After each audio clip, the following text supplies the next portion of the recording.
And Martin, we'll start with you and go across. So what's your final prediction for the game? In the Irish Independent pre-championship magazine last May, I went for Kerry to win the All Ireland.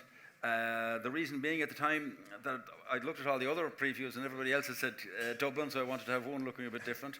5 months on, I'm afraid I have to change my mind because if you can see 310 to Cork, 120 to Donegal, 18 points against Tyrone, I think it has to be Dublin. I can't see them holding I can't see Kerry holding that forward line, so it's Dublin. Tomas? Yeah, I think Billy Keane is the only man I've seen tip Kerry all week.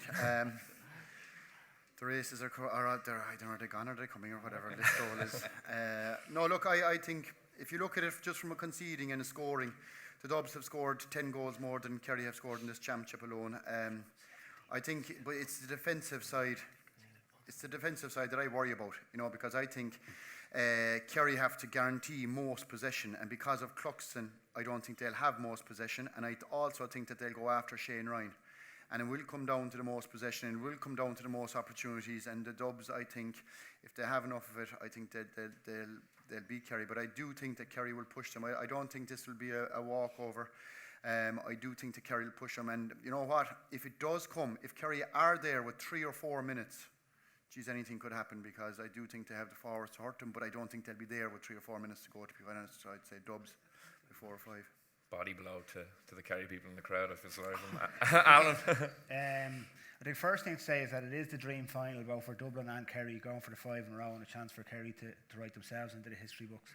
Similarly to Tomas, there's 2 exceptional sets of forwards, but I would be worried about the Kerry backs, particularly after losing Peter Crowley earlier on in the year. I just don't think they have a real leader at centre back there that can hold the centre of defence of them. And with a rookie goalkeeper in Shane Ryan in there, when Dublin squeeze, as we've seen them squeeze 12 players up and form that line across the middle and try and force turnovers and the kick-outs, it can become a lonely place for the goalkeeper out there. And I think if he loses a couple of kick-outs, it's really going to test his mettle to see can he keep Kerry in the game. And I think when that happens, I think Dublin will force a few turnovers and get a few scores off that. So look, it's very difficult to look past Dublin.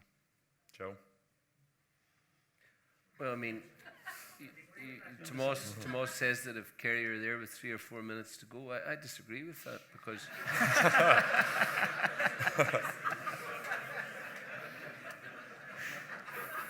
you free state bastard.